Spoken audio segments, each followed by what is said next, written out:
Welcome to Ideas Sunday. It's January 20th, 2019. As Northeast Ohio honors Dr. King, we look back to a speech he made here in Cleveland and the impact it has still today. I never feel like a stranger when I come to Cleveland. The long-awaited Say Yes education program is finally accepted. It allows them just to be a kid and focus on school. It allows the parent to be a parent, and it allows the teachers to teach. What it means and what it might do for children in city schools. Boots, coats, hot meals, healthcare services, and even haircuts. It was all part of a local effort to help those in need feel a little less forgotten. Because I was ashamed that what I had become. It's Ideas Sunday. Brought to you by Westfield, offering insurance to protect what's yours, grow your business, and achieve your dreams.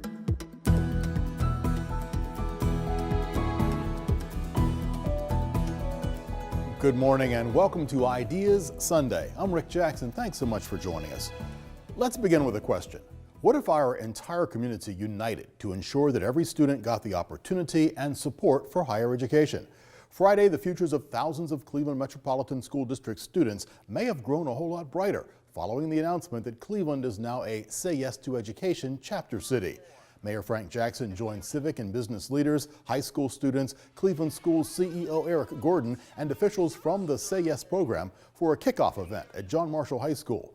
Say Yes to Education provides last dollar scholarships for college and other post-secondary education, along with wraparound services including comprehensive academic, financial, health, and social supports for students and their families. We'll hear more about Cleveland's Say Yes to Education program in a couple of minutes. But first, IdeaStream reporter Darielle Snipes offers this look at what those wraparound services look like in action at an innovative local program already underway, and it's showing some impressive results. Inside Mound Elementary School, students are learning how to read and write, add and subtract.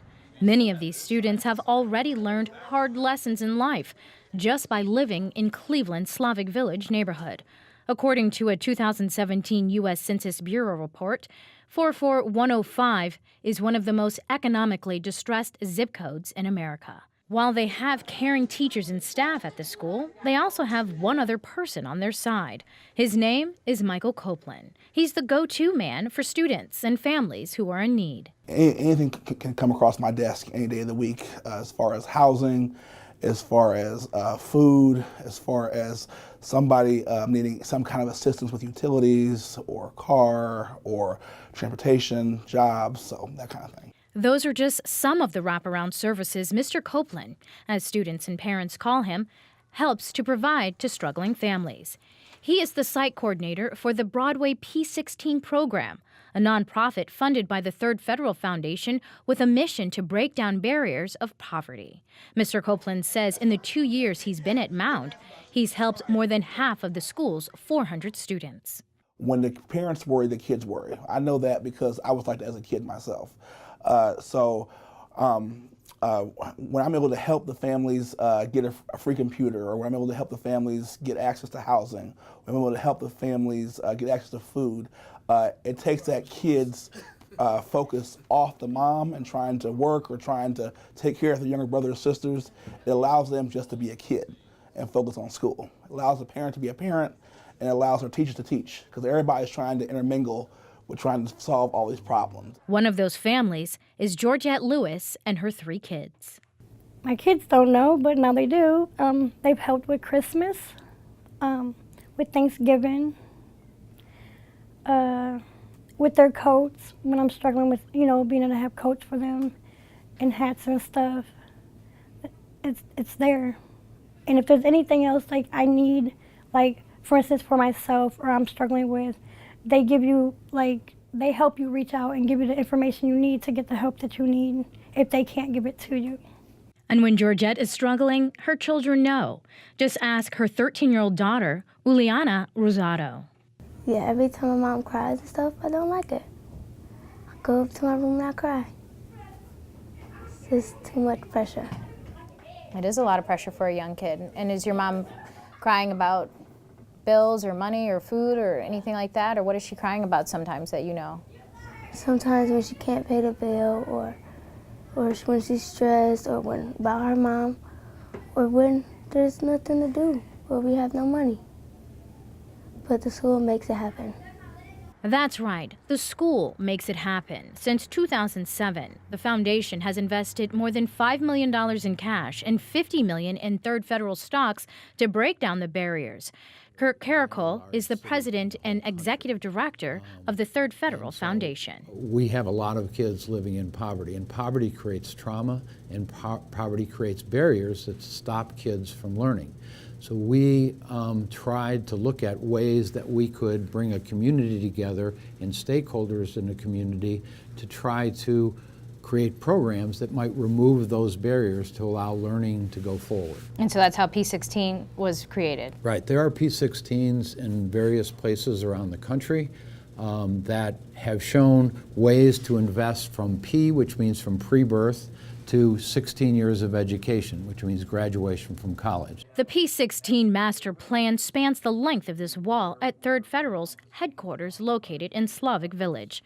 The organization and its partners have done a lot to make sure children can maintain continuity in their schools, even when their families are experiencing difficulties. Statistics from the Cleveland Metropolitan School District in the 2014-15 school year that the 4 K-8 schools that we had here in Slavic Village, 55% of the kids in those schools had to change schools during the school year, sometimes 2 or 3 times, which was devastating. So we brought a whole bunch of housing agencies around the table to look at ways that we could deal with that mobility issue. And we've created a family stability initiative, but they've kept 350 kids in their schools. So that's been huge just in terms of stabilizing families and keeping them in their homes. And so as a result of that, we've seen that our test scores have gone up, and we're really starting to turn the educational system around. In fact, student test scores are improving. And Mound recently raised its grade from an F to a C for the first time ever on the state's report card. It was huge. It was huge, right. F's forever. And we could really start to see that this long-term investment, so this is the 8th year of doing our P16, all the investment that we've made, all the quality pre-K that we've brought into the neighborhood, all the programs that work with parents about how important it is to read with their child, all the tutoring and mentoring that we've put together in our K-8 schools, the after-school programs, the in-school programs have all started to make a difference. Talk about how important that is that Say Yes is coming to Cleveland. I think it's going to be crucial because I think we'll be able to bring public funds, county funds, city funds, into the schools to try to help deal with those poverty issues. The idea of mental counseling, the idea of nurses, the idea of counselors, the idea of health specialists. It's important to help deal with the trauma that poverty creates. And I think that that's going to be the beauty of Say Yes, is that they'll be able to bring those public dollars into the schools to help deal with those problems. As Sharon Sobel Jordan, who used to be Armin Buttich's chief of staff, said about a year and a half ago, that the county spends millions of dollars maintaining poverty. They have to start changing to spend those millions of dollars to build bridges out of poverty. And so that's the way you do it. Caracol's advice for the Say Yes team: it will take time to see major results in test scores, but the immediate results will come with those who are helped by the wraparound services, like Uliana and her family. Her grades have improved. I start asking questions and studying and focusing on my tests. And you're able to do that because your mom's okay? Yeah. Thanks, Darielle. To learn some details of how the Say Yes program will work here, IdeaStream Executive Editor Joe Froelich sat down with Cleveland Metropolitan School District CEO Eric Gordon and Gene Chasen, the president of Say Yes to Education. Eric Gordon, for a long time there has been a discussion going back more than a decade about doing perhaps a promise-type program in Cleveland and how that might change the schools and the community. How did you decide that Say Yes was the model of that type of program that you wanted to align with, and why did you decide that now is the right time to do it in Cleveland? Well, since I became CEO, I've really had kind of three core concerns. One is, with the right rules, we could move achievement, and we've shown we can do that. Our test scores are rising. Our third grade guarantee is higher than several districts statewide. Graduation rate's up 22.5%, and we went from dead last to ranked third out of Ohio's urban districts. But we also knew that poverty is a drag, that it gets in the way of kids and families being able to access school and learn. And we knew that while our high school graduation rates were going up, our college going rates were actually going down. And so Say Yes was a natural fit because it tackled those other two prongs. Lots of promise programs have the promise of going to college, but don't have the tools to help you achieve that goal.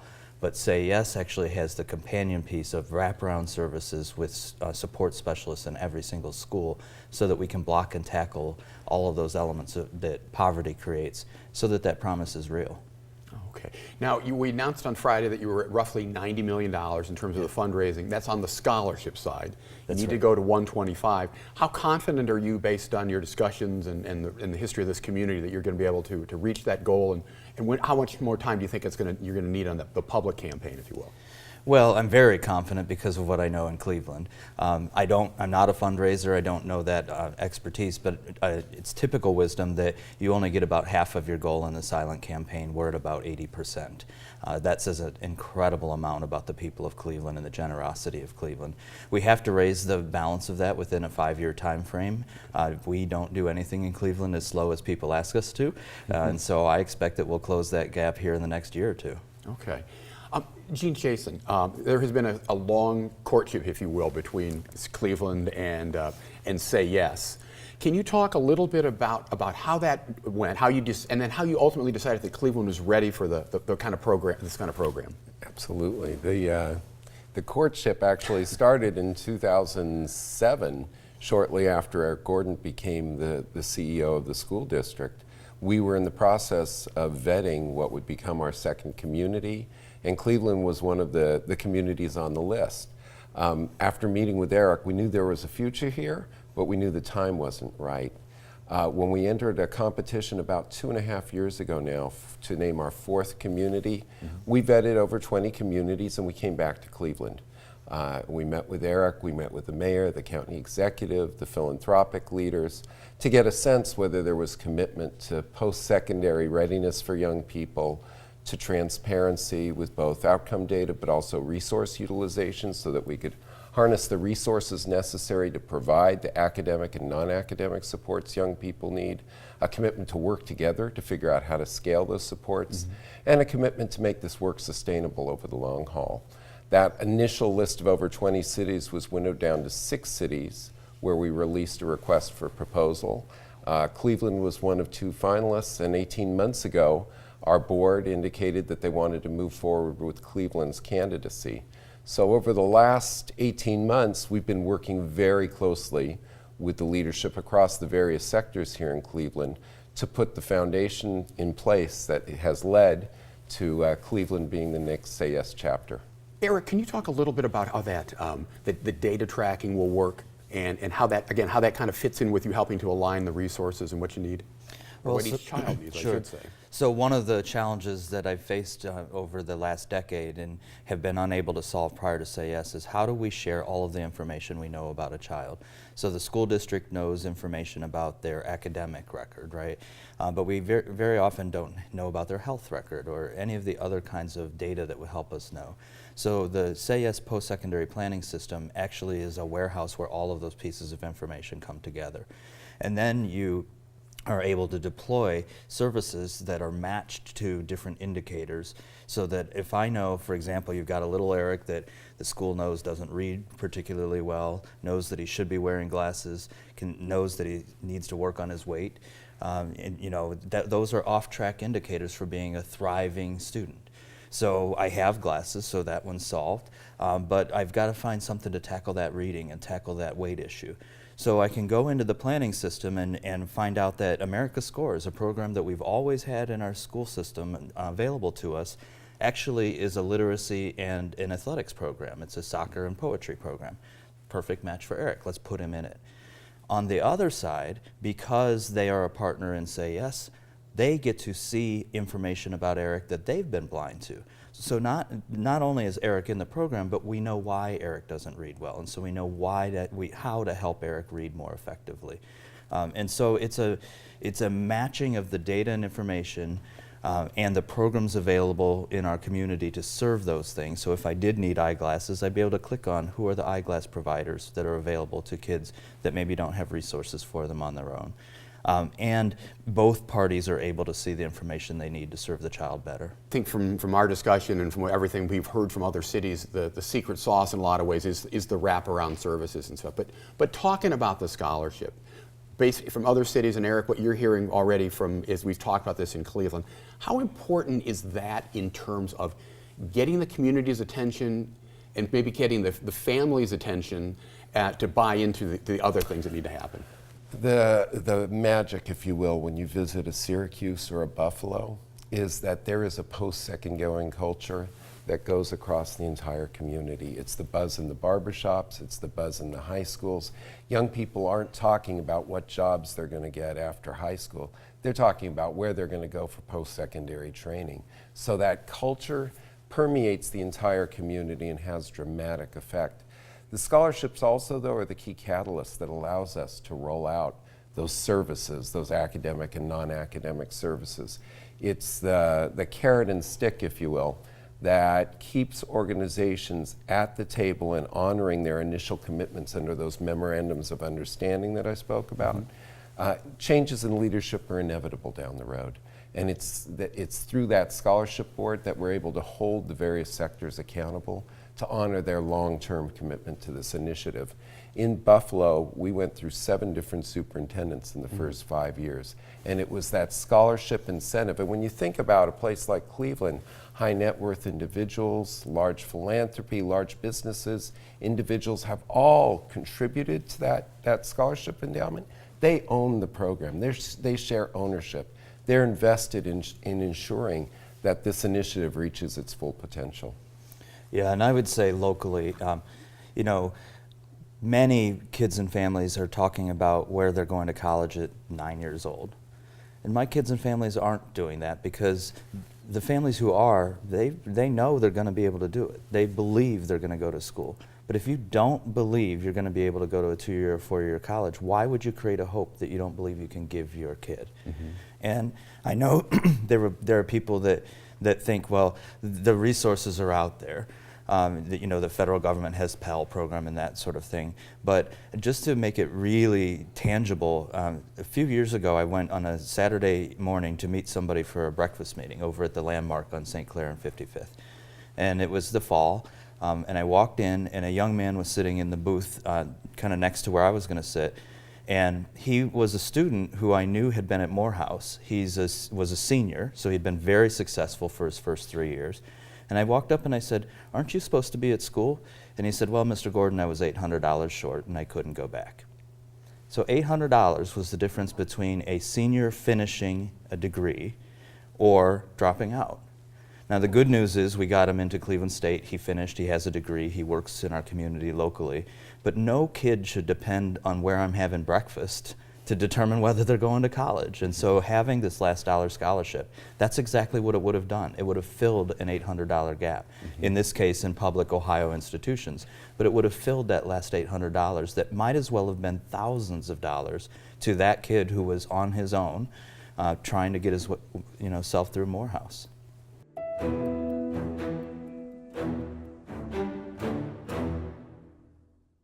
In August of 1956, 27-year-old Martin Luther King Jr. made his first visit to Cleveland, speaking to a national convention of black funeral directors about progress being made in the Montgomery bus boycott. Dr. King would make many more visits here throughout the 1960s, including an historic visit in 1963, in which he told a crowd of thousands, "We are working to make the American dream a reality." But it was in 1967 that King became a regular visitor, making Cleveland a focal point for his fight against discrimination during his Northern Civil Rights campaign. Ahead of the national holiday established to honor King's work, we look back at his impact on Northeast Ohio. Something is wrong with Cleveland and something is wrong with all of our cities. And you know what is wrong. The thing that is wrong is that Negroes are not treated right. We wanted access to jobs. Martin was of the mindset that if you are able to vote, if you're able to get a decent job, that you could take care of your families and do the things that you needed to do. And so he was all about eradicating and eliminating poverty in this nation. I think the newspapers and media began to awaken to the fact that something was happening that they didn't understand. And that's what was happening in the black community. And you had urban renewal, which was pushing people out of the central area into Huff and causing people to double and triple up and causing problems. We're concerned about the problem of police brutality and the oppressive methods of policemen. And we have seen situations that give us the impression that certain segments of the police force are almost seeking to invite a riot in the Cleveland community. King did come in '67. He did go throughout the black community urging people to register and vote. And it worked. It worked very well. It worked better than Stokes had expected, certainly. He gave speeches all over town. So you go to a shopping area where a lot of people are and you speak on the playground or something. And then you get them interested and register to vote. And you have to talk to them why they need to register to vote. And that's the only way you're going to make the changes that you want to make. In our neighborhood, African American neighborhood, they were getting people who had just given up to come back out. Dr. King's efforts to encourage voter registration proved successful in Cleveland that year as Carl Stokes became the first African American mayor elected to lead a major city. Prior to Stokes' victory, and a year before his assassination, King visited 3 Cleveland schools, including Glenville High School, delivering a message meant to encourage and inspire a community that had endured years of racism, segregation, and violence. When we found out that Martin Luther King was actually coming to Glenville High School, we all said the same thing, wow. I mean, we just couldn't believe it. How could we be this lucky, you know? Everybody was kind of excited and hyper, and really the schools had a buzz about this larger-than-life figure coming to our school. So it was a lot of excitement. I remember that. I remember the excitement of the school, the buzz. He was a TV star. For all, you know, he was a civil rights warrior, but for us, he was also a TV star. Just break it down. He was a rock star. I can still remember them coming to get us, and I remember us walking outside. And there was a wall of black suits. And we went through the middle of it. And it was in walk, walk, walk. And all of us were going through this wall of black suits. And at the end of the wall was just sunshine. And we looked up, and there he was. And he did like this to me. And so I shook his hand. And that's when the flash bulbs went off. It was wild. It was really crazy. Now, one thing about Glenville kids, we could appreciate sartorial splendor. I mean, we knew how to dress. And he fit right into that, which was one of the attractions we had for him. He was sharp. What stunned me so much was when you talked, he was like really interested. Here's this man with all the problems that he's got and things he's got to do today, and yet he's going to take time out to ask me about where I'm going to college next year. Wow, you know. When he spoke to you, you felt like you were the most important thing in his life at that time, and that's what people loved about him. Some of us, we were there because we were excited, but really we'd rather be somewhere else. But when he said, the way he talked was not over you. He used things you could understand, and that sort of broke the ice. And sort of got us into, well, hey, this is not like a usual teacher thing where they stand up in front of the blackboard and give you this long lecture. I mean, he had a conversation. It was inspiring, it was a speech, but it was more of a conversation. He actually challenged us to reach for more. We must set out to achieve excellence in our various fields of endeavor. And this means that we've got to study hard, stay in school, stick with it to the end. It may be that you will have to work harder than other people, but don't mind that. Go on and do it anyhow. He told those Glenville students that whatever they do, they should be the best of whatever they were. And so he said, if you're going to do anything, do it to the best of your ability. So if you're going to sweep streets, He said, do it like Michelangelo painted, do it like Shakespeare did poetry, do it like Bach and Beethoven did music. Sweep streets like Beethoven composed music. Sweep streets so well that all the host of heaven and earth will have to pause and say, here lived a great street sweeper who swept his job well. We had young ideas, pushing for change, struggling to make the society different. And that's what we needed to hear from him, because we were ready to do something. We were ready. We just needed a direction. Our parents took the abuse and discrimination. With us, we were a different kind of generation that were going to push for change. So he spoke to that. Those were young ideas. Freedom is never voluntarily given to the oppressed by the oppressor. It must be demanded, but we must never use second-class methods to gain it. Our power does not lie in bricks and stones. Our power does not lie in bottles. Our power lies in our ability to say nonviolently that we aren't going to take it any longer. Basically, what he was telling us, especially to the seniors, is now it's time for you. You want your freedom, get up and fight for it. And I think that's basically what sticks with me the most. And so if you can't fly, run. If you can't run, walk. If you can't walk, crawl. But by all means, keep moving.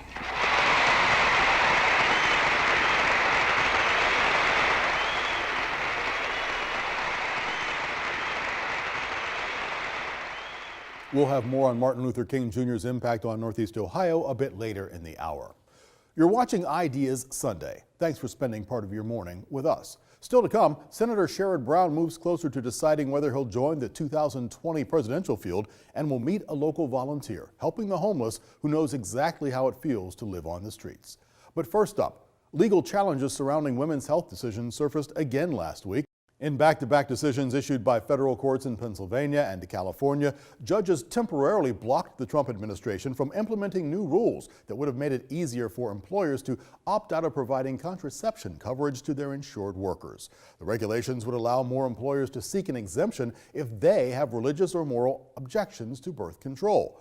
The rulings came just ahead of the 46th anniversary of the Supreme Court's landmark Roe v. Wade decision and just days before the 46th annual March for Life, which brought tens of thousands of pro-life supporters to Washington on Friday. We'll hear shortly from the new president of Planned Parenthood, visiting Cleveland as part of a national listening tour. But first, IdeaStream's Stephanie Jarvis shares this backgrounder. On January 22, 1973, the U.S. Supreme Court issued a 7-2 ruling, striking down most state laws against abortion. Justice Harry Blackmun, writing for the majority, asserted that a woman's right to an abortion fell within the right to privacy, protected under the 14th Amendment. The court set different rules for each trimester, and even then acknowledged the emotions the argument invoked. But it was another landmark case 8 years prior that laid the groundwork for Roe v. Wade. In Griswold v. Connecticut, the Supreme Court struck down a state law that prohibited the use of contraceptives, asserting a constitutional right to privacy. The court revisited abortion in 1992 with Planned Parenthood v. Casey. The justices affirmed the right to have an abortion, saying restrictions before fetal viability are unconstitutional if they place an undue burden on a woman. But after viability, states can pass laws that regulate abortion.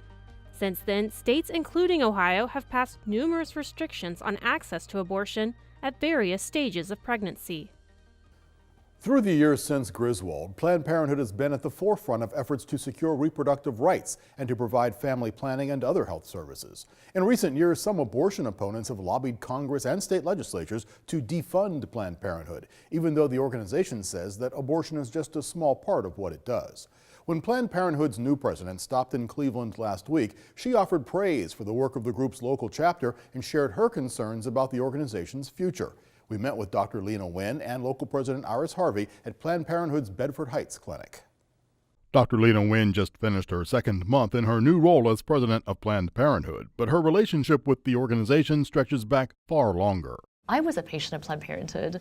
My mother was a patient at Planned Parenthood, and so was my sister, just like 1 in 5 women in America. And so to be here today, leading this organization that's meant so much to me and to so many women across the generations, I truly believe that I'm living my wildest dreams. The emergency room doctor and former Baltimore City Health Commissioner took over from Cecile Richards, who retired from Planned Parenthood after 12 years. Richards oversaw the organization during a particularly tumultuous period marked with threats of federal funding cuts and a scandal involving surreptitiously recorded videos that have since been discredited. Richards galvanized supporters with the hashtag and rallying cry, "I stand with Planned Parenthood." Wen hopes her tenure will focus on healthcare rather than politics. You have said that fundamental healthcare is a fundamental right and that women's healthcare is healthcare. And yet there's so many people who would argue against you. That's got to be somewhat frustrating. It's extremely frustrating for me as a doctor and a scientist because I know what medicine shows us to be true. I know that reproductive health care and women's health care should be treated no differently than any other aspect of health care. You have to treat the whole person. That's good medicine. You treat every aspect of a person. You can't silo out one part of them. And I also know how important it is for everyone to have access to health care, that it should be a human right that's guaranteed to all, not just a privilege that's available to some. Iris Harvey leads Planned Parenthood of Greater Ohio as its president and CEO. She's been on the board since 2011 and has served as president since the spring of 2016. She emphasizes the organization's commitment to treating the whole person. We make sure that women have the full range of options of choosing the type of contraceptive that they want. And so that's what we're really here. We also provide safe and legal abortion, which is an option that a woman has. And it's no different than any other procedure. It's a woman making a choice about her body autonomy and what she and her family can do and how many children they want to have and when they have it. While many people, particularly opponents, focus on that abortion procedure, Planned Parenthood actually serves 2.5 million Americans every year, the vast majority for other services. Last year, Planned Parenthood of Greater Ohio treated 65,000 Ohioans at its 19 health centers statewide. The organization provides well-woman checkups, birth control, testing and treatment for sexually transmitted diseases, 128,000 last year, nearly 27,000 pregnancy tests, tailored care for lesbian, gay, bisexual, and transgender individuals, emergency contraception, men's health care, growing to 15% of patients last year, and abortion services. But it's that last service, abortion, for which the organization is most identified. Over half of Americans, regardless of their political persuasion, believe that a woman should have access to safe and legal abortion. But more importantly, women want access to good health care. They don't want to worry about whether or not they can afford it. They want to be sure that they can reach health care with providers that will be open and honest with them, that will give them quality health care, and that give them the accessibility of being in their neighborhood, that are culturally competent, and will listen to their concerns. We know that a medical problem that many women of color have, and poor women as well, is they go into a medical provider and they're not listened to. Their understanding of what their problems are reinterpreted in another lens. And so that's what we do every day. Let's take maternal mortality. There's finally attention to this really significant issue that the U.S. is the only industrialized country where the rate of women dying in childbirth is increasing. It's higher today than it was in 1990. And African American women in particular have nearly between 3 to 4 times greater likelihood of dying during and after pregnancy than white women. I mean, we really should have our elected leaders listening to the will of the people and doing what we know to be right, which is that you can't separate out one aspect of healthcare from any other, and that we need increased access to healthcare. Let me follow that with conversation about when you were the health commissioner in Baltimore. Baltimore, larger a little bit, but many of the same situations as Cleveland. Infant mortality, very high poverty rate. What can you take from Baltimore that could work in Cleveland, that could work in Denver, that could work in Los Angeles? 3 things. One is the importance of partnership. Our Be More for Healthy Babies program convened over 150 public and private partners. And as a result of having this collective impact, everyone working together strategy, we were able to reduce the infant mortality in our city by almost 40% in 7 years. And we were able to close the disparity between Black and white infant mortality by more than 50%. So that's the first thing. The second thing is the importance of using evidence and science. That's key to everything that we do in public health and in medicine. We used evidence-based comprehensive sex education programs that have resulted in a 61% drop in teen birth rates in Baltimore City in the last 15 years. That's just one more example of why evidence and science are so important. And yet, the Trump administration cut our teen pregnancy prevention grant. And that's why we sued them. And we won. Eventually won, right? And now tens of thousands of our Baltimore youth are able to get this comprehensive sex education once again. And I would say the third thing is don't wait. Take action now.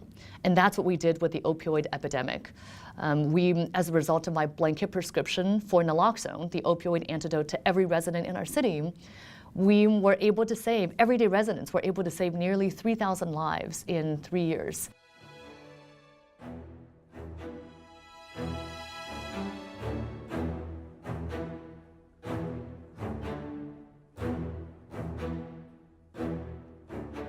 I don't think it would have mattered who was on the ballot. They've done the research. We're trying to get the truth so the public knows what's happening. Moving to politics. Just 3 weeks into 2019, the race for 2020 has already begun. A number of Democrats announced intentions to run for the presidency, including Senators Elizabeth Warren and Kirsten Gillibrand.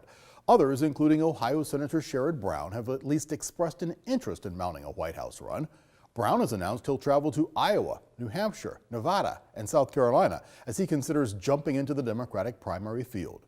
That was part of the discussion in this week's Roundtable of News on 90.3 WCPN's The Sound of Ideas. He has not officially said that he is definitely going to run for president. He said on Morning Edition this week that he'd make that decision in March. But obviously this is a preparation for that. You know, he is well known in Ohio, but probably not so well known nationwide. And so this is an opportunity for him to meet voters in these states that'll be crucial for any Democrat who wants to win the nomination in 2020, gets his name out there. May also help him with fundraising because anyone who wants to challenge President Trump in 2020 is going to need a lot of money to do it. It's going to be a really crowded Democratic field with a lot of people trying to throw their hats in. You know, the whole point of Brown's campaign is to sort of promote this idea of dignity of work. This is the slogan that he's sort of running with right now. It's sort of his brand of economic populism that he hopes will appeal to not just progressive Democrats who are, you know, tried and true parts of the party, but also folks who maybe were, you know, swayed by Donald Trump in the last election cycle. Yeah, Chris, follow that. The whole idea of 20 plus Democrats who want to jump into this right now. How does Sherrod Brown stand out? Right, that's the tough thing, right? Because everybody that's writing about this is saying, you know, he'd make a great foil for Donald Trump because he talks to the same people and it's a bona fide background.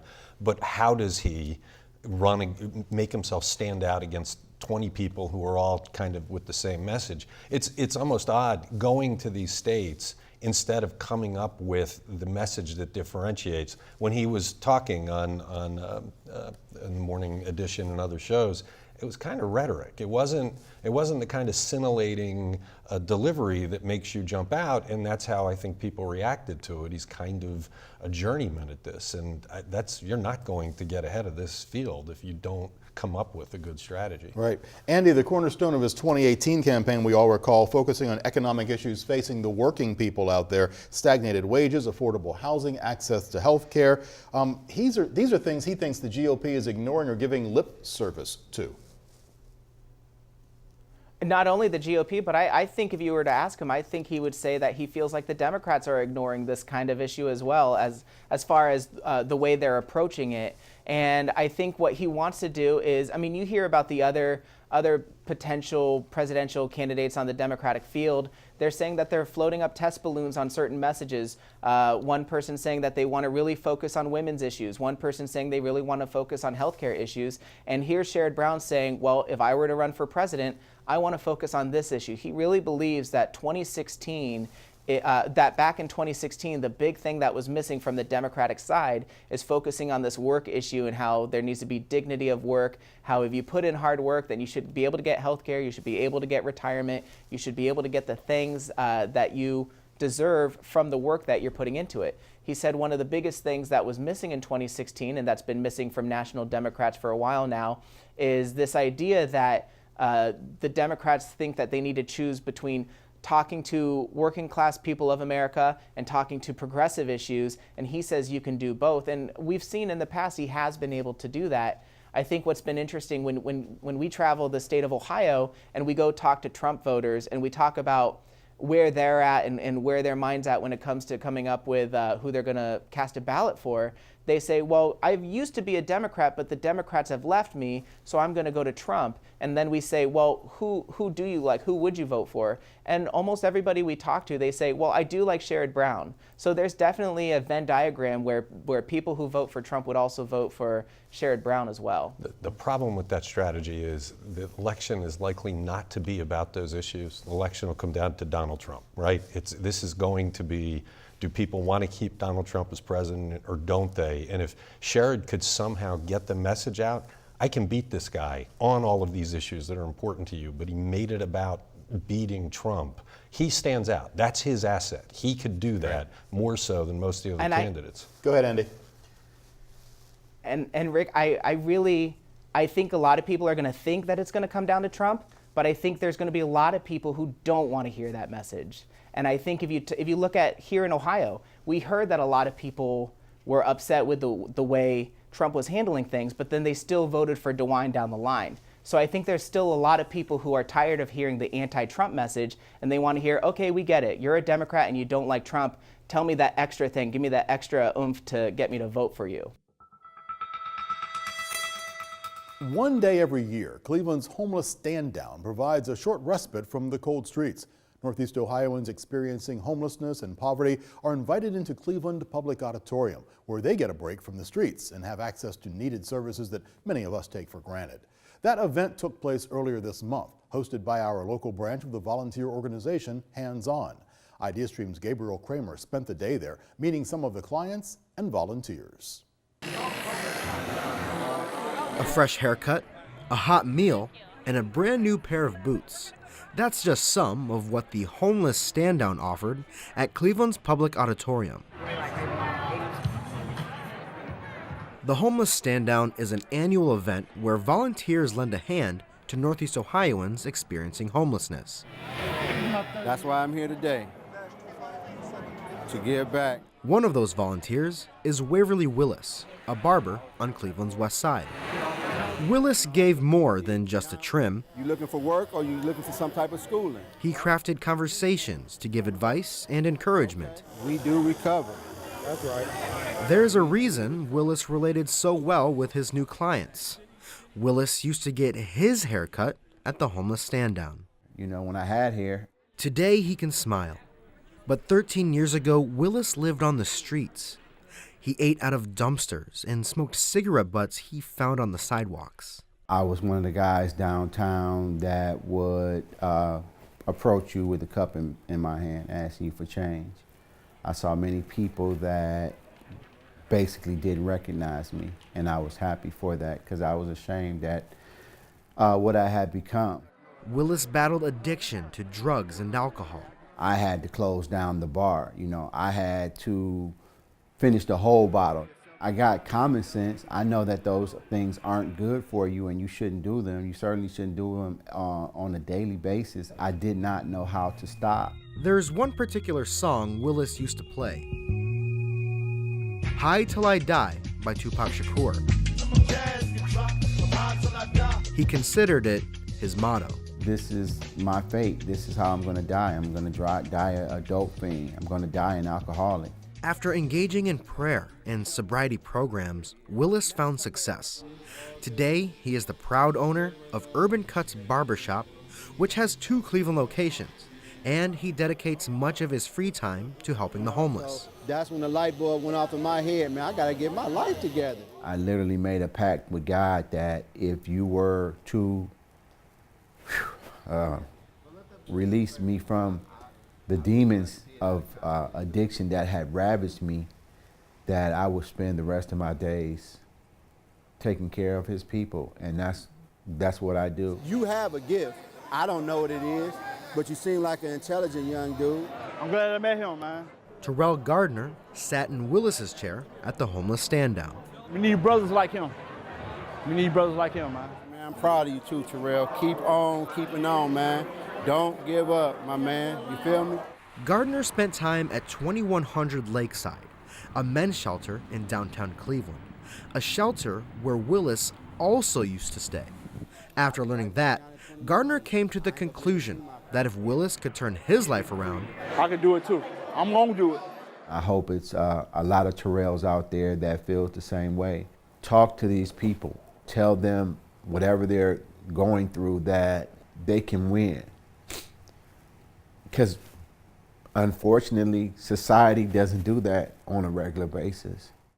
Willis described these haircuts as bait, meaning they were just a reason to get folks in his chair. God put you right here for a reason. I'm glad you got your life together, man.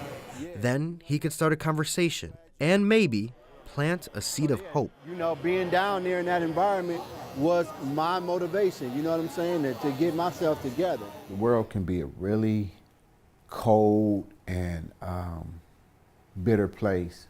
I know that those people have been through a lot because I've walked in their shoes.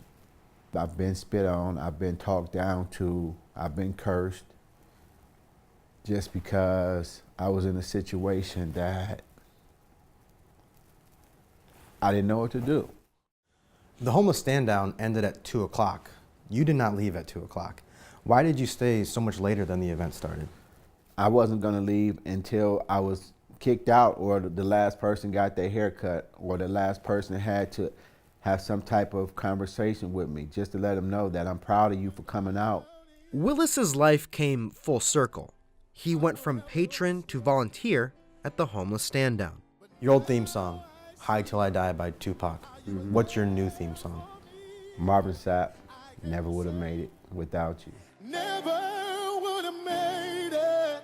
Never would have made it without God's grace. I'm stronger. For him to reconstruct me, I'm wiser. change my life around, I definitely never would have made it. Thanks, Gabe. Medical marijuana, civility, and a new rule making it easier to seal eviction records are just some of the stories and topics we discussed this past week on The Sound of Ideas. This is information that is valuable for landlords to have. But at some point in time, if a tenant has been able to keep his or her record clean, the information about the eviction doesn't become as telling about what type of tenant that someone will be. There are still issues. The federal government was talking to Colorado about their open program, and there was a debate amongst those two jurisdictions themselves. This is far, far, far from settled. And again, unfortunately, there's going to be a lot of people out there that are going to say, I hate to be called a guinea pig. But that's exactly what's going to happen here for at least a couple of years until Ohio and the rest of the country gets uniform and proactive, not reactive. Usually when you have an interim coach and a guy who just gets promoted to offensive coordinator, you expect the team to just be terrible. But they actually they won 5 games and they looked really good doing it. And that's where I think it's all coming from. Plus, as you said, he's so Cleveland. Just the way he expresses himself, it's a good fit here. There's a crisis, a legitimate crisis going on with scientific research. And, basically from 95 to 2005, the federal dollars going into medical discovery went up 4-fold, and then it flatlined, right? And that was disastrous for medical discovery. And what Firefly is doing is helping people basically diversify their sources of funding. So we're educating them and saying it's not, all's not bad. It's just that the landscape has changed. You look at the ability to disagree without being disagreeable. It involves questioning and disputing, but doing so in a way that it preserves someone's humanity. So we don't equate someone's opinion to who they are as a whole person. Tomorrow on The Sound of Ideas, on Martin Luther King Jr. Day, we'll tell you about all the celebrations and commemorations going on in Cleveland, and we'll recap tonight's special Cleveland Orchestra concert. Also, we'll tell you how you can help future orchestra musicians by donating your used instruments through a program called Play It Forward. Talk to you tomorrow. There's much more on Ohio politics to come immediately after this program on The State of Ohio with our own Karen Kassler. This week, she spoke with former Ohio GOP party chair and former state lawmaker Kevin DeWine, a second cousin to our new governor, and former Ohio Democratic Party chair and current member of the Ohio House, David Leland. As a chairman of the Ohio Republican Party, I would be aghast at the fact that Republican members of the legislature who I helped build the infrastructure and put in place to come together would have joined forces with Democrats to elect either a Republican or a Democrat. Doesn't matter. That's why I didn't think it was going to happen. So from a very partisan standpoint, I want to make sure your viewers understand this is uncharted territory. This is sort of odd and weird and never happened in modern elections in the state of Ohio. I believe before the election, you told me you thought it was going to be historic, and it turned out to be. Absolutely. I told you. But I will say, 1898. I think the last time this happened was 1898. Stay tuned for The State of Ohio coming up immediately following this program at noon here on WVIZ PBS. We continue now looking back on the life and legacy of Martin Luther King Jr. and his impact in Cleveland. Up next, former Cleveland Mayor Jane Campbell recalls her first memories of Dr. King and what she believes he would say about this city if he were alive today. I think Martin Luther King was a transformational figure in this country because he set forth a platform of nonviolent change. And Martin Luther King's message of hope and love, that love conquers fear, is one that certainly resonates today when we need it. I first met Dr. King when I was 12 years old. There was a lot of discussion about getting ready for trying to have Carl Stokes become the mayor. It is a known fact that every politician respects votes, and we have enough potential voting power here to change anything that needs to be changed. So when Martin Luther King said, I've been to every black church in Cleveland. I've never been to a white church. My parents invited him to come to our church, which was a white suburban church at the time in Shaker Heights, Ohio. I submit to you that if the inexpressible cruelties of slavery couldn't stop us, the opposition that we now face will surely fail. Yes. Well, it created an incredible amount of controversy. And the interesting thing is that when King came to our church, it was not in the election that Carl Stokes was successful. It was the first time he ran where he came so close. And it was when he came so close that people believed that he could win. We have political power. We have moral power. We have marching power. We've done it all over the South, and we can do it right here in Cleveland and everywhere else.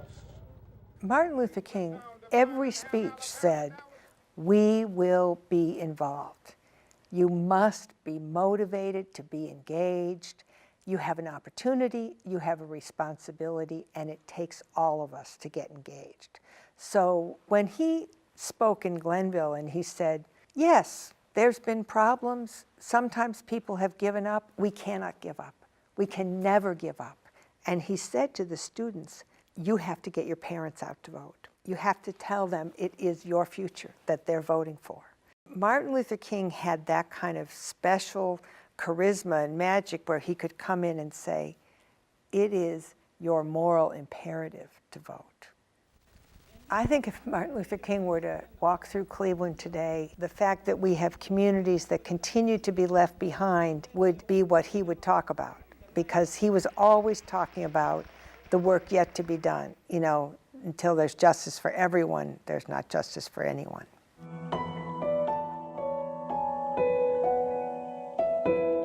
Tonight at 7, the Cleveland Orchestra presents its annual free concert in celebration of the life and legacy of Dr. Martin Luther King Jr.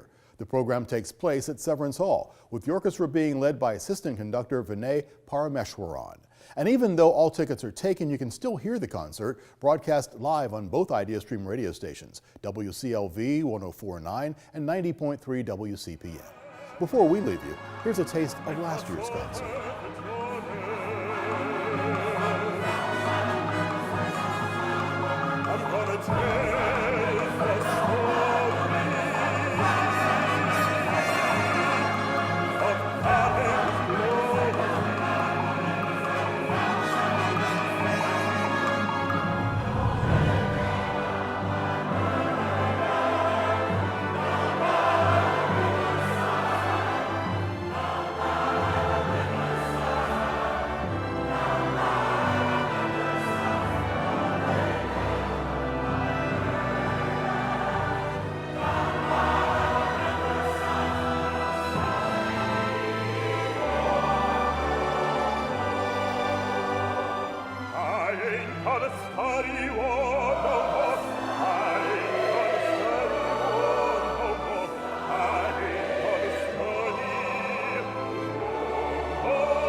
That's going to do it for us for this morning. Thank you so much for watching. I'm Rick Jackson. We'll see you back here Friday night with more great ideas.